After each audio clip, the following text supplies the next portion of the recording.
making a tangent. This is no longer a crochet or Disney pin channel. Hello and welcome to Stitch and Chris. My name is Chris and I am a Texas-based knit enthusiast, and I can finally announce crochet designer that enjoys wool, wine, and whiskey. So today's video is going to be something different in lieu of episode 5 of the podcast.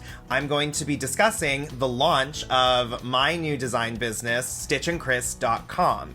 And I've kind of hinted at it over the past videos where I said, oh, I'm working on things, but I can't really share them. And we're going to be talking all about it. We're going to be talking about everything that I've been doing. I'm so excited to launch it, and I just can't wait to share this with you. So grab a drink.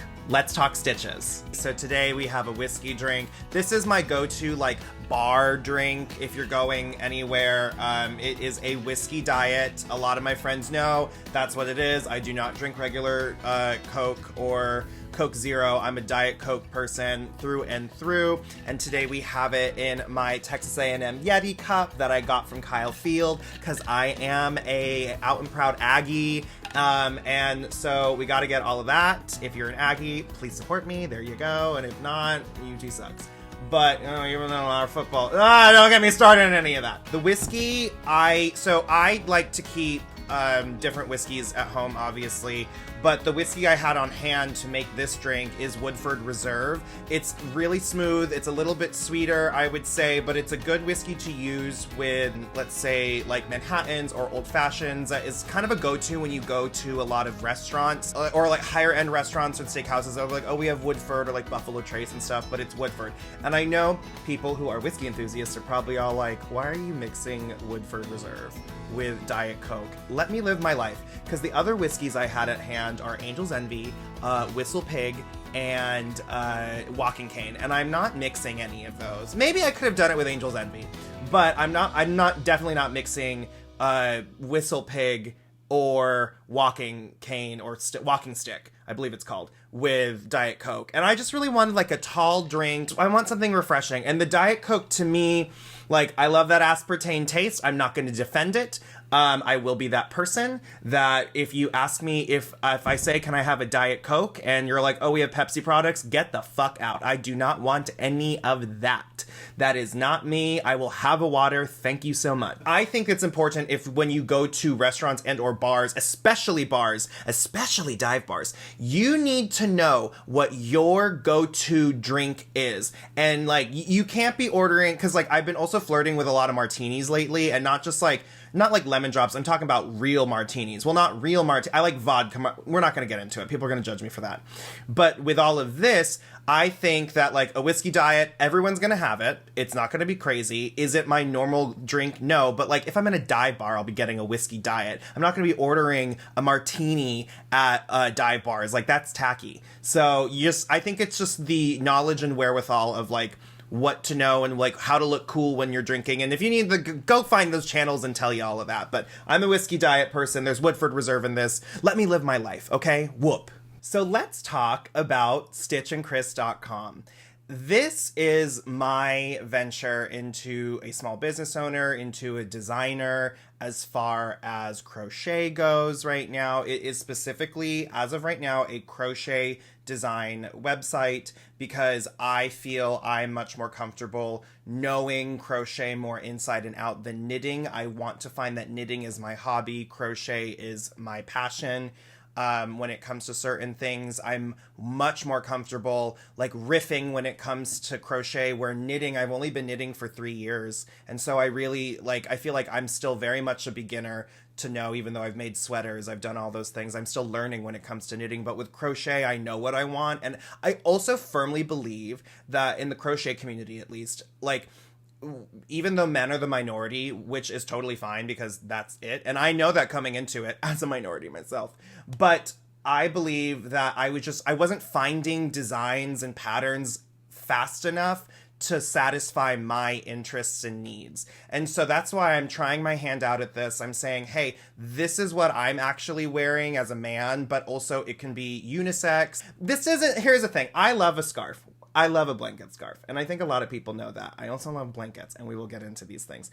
But like, I'm looking to just really fill that gap of what I believe is missing in the market, and I'm totally here for it. I'm excited. I've never had more fun than ever doing all of this. I'm like, and once the designs are done, I'm so proud of each and every one of them, and I'm just like shocked to see that this is my final product. So I hope you enjoy it. The website is comprised of 3 different pages. The shop page has all of the designs right now. We'll get into them. There are 5 designs that are coming with the launch of the website called the debut collection. There is the About Me page where you just see a little bit more about how I'm doing and what I'm getting into this, and then a little bit more about my dog as well. And finally, there is the contact page. If you do purchase a pattern, thank you very much, first of all. But also, if you need any pattern support, there will be a quick turnaround time. There's a contact form. You can, I'll get back to you when it comes to that. Or if you want to do commissions, if you want to do any partnerships, I'm all there for that. And you can easily reach me through that contact form.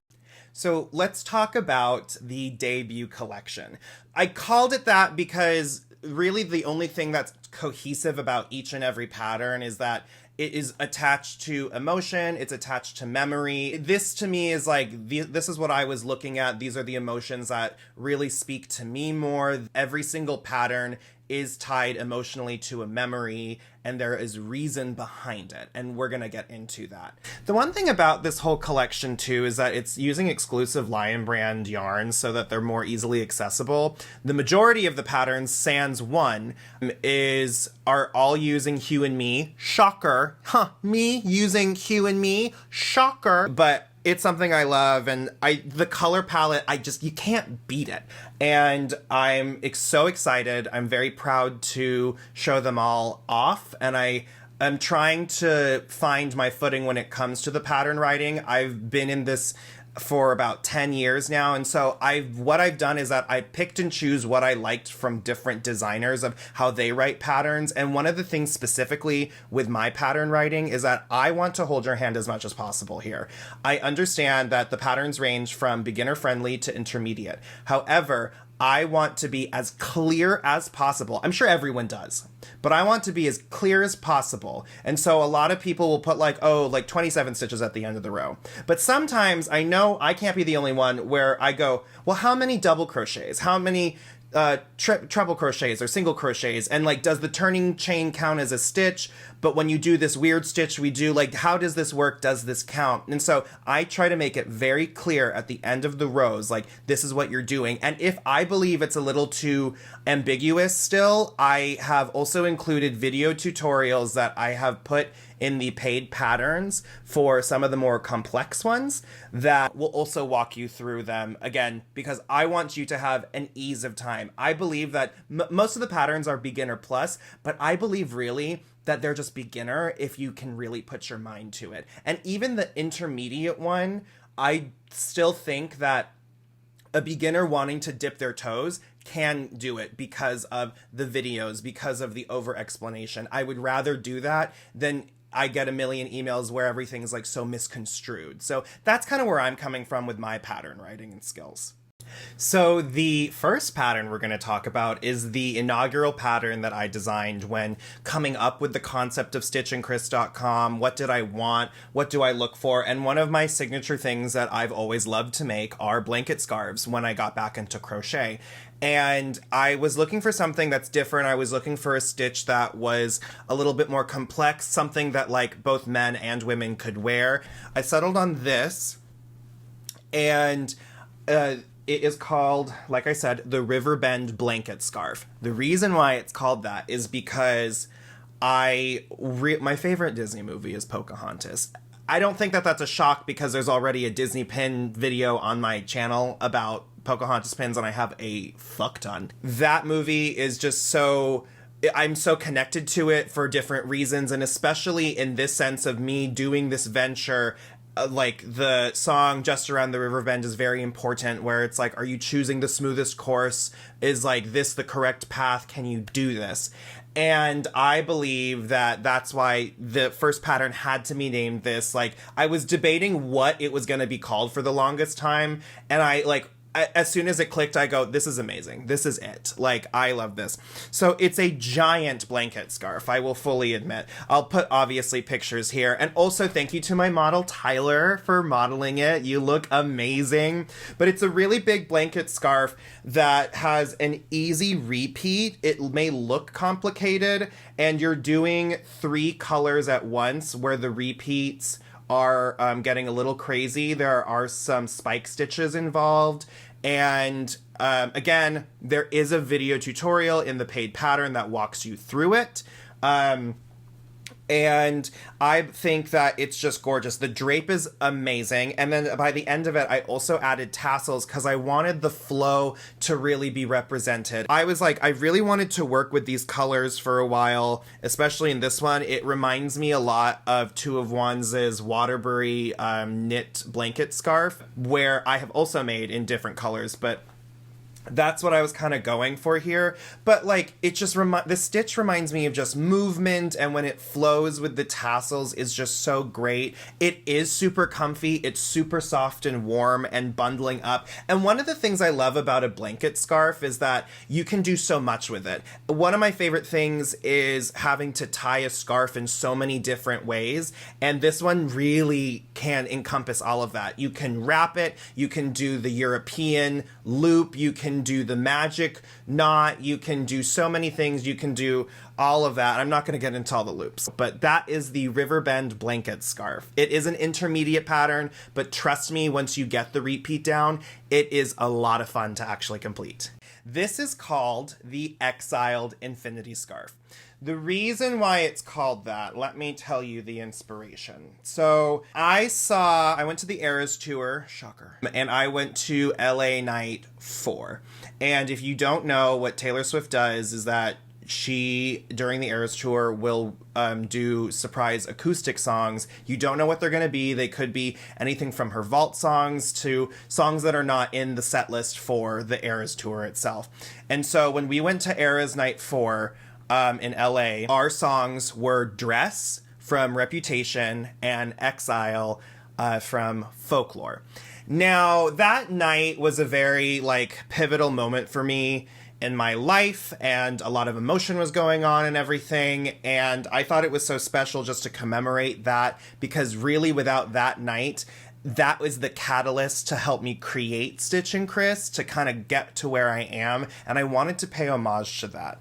And so what this pattern is, I also wanted to pay homage to simple, chunky stitches that are beginner friendly, that get people into crochet. I talk about it in the last podcast episode where I'm all about that double crocheted scarf. This kind of reminds me of that. I was playing around with different stitches, and one of the ones that, this collection is really an homage to the herringbone half double crochet stitch, and I was just playing around with the stitches, and I love the way that this has worked up. This is using 3 colors in Hue and Me again, the Smoke Color, Cement, and Arrowwood. They're not coming up great on this camera right now, but that's what the colors are.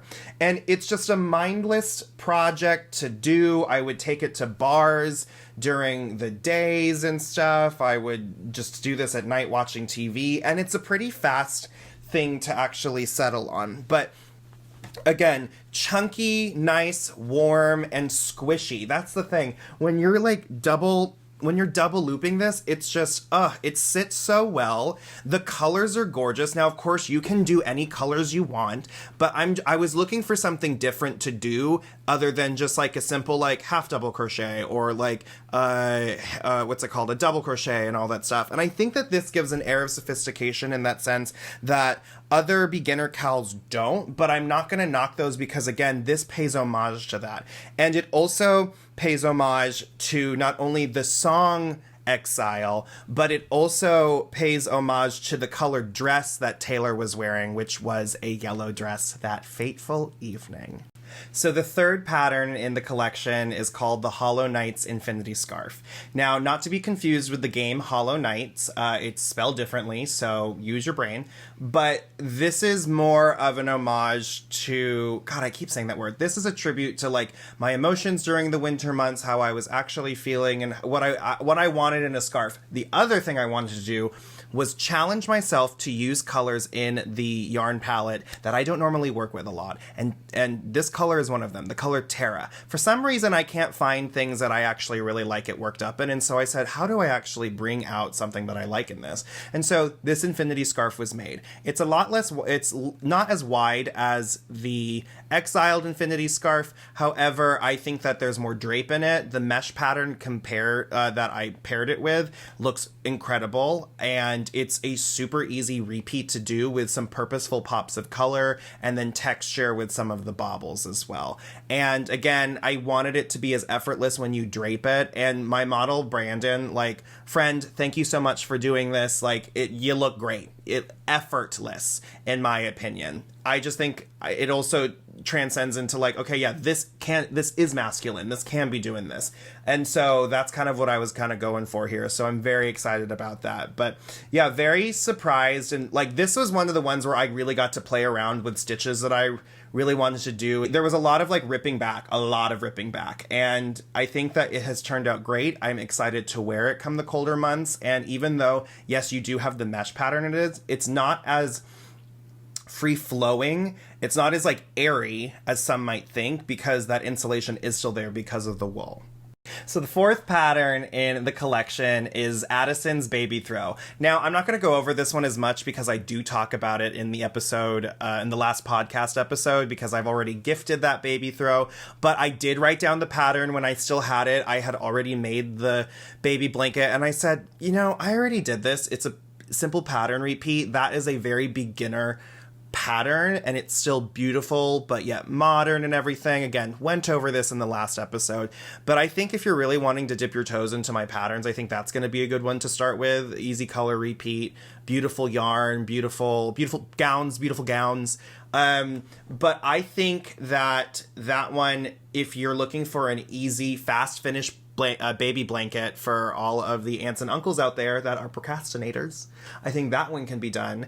I finished mine in 2 weeks? If I was really working on it, I could probably do it in a week, but that's just me. But yeah, Addison's Baby Throw got added to the collection last minute, but I also did it as far as it was simple enough to put it in because I already had the product made. So I might as well capitalize on that, right? Come on. And finally, this wouldn't be a proper Stitch and Chris collection if I didn't end with a gorgeous blanket. Now, the blanket you see next to me is called the Voices of the Mountain blanket. Named for the Colors of the Wind song in Pocahontas, I was really inspired by that entire song and the visuals of it.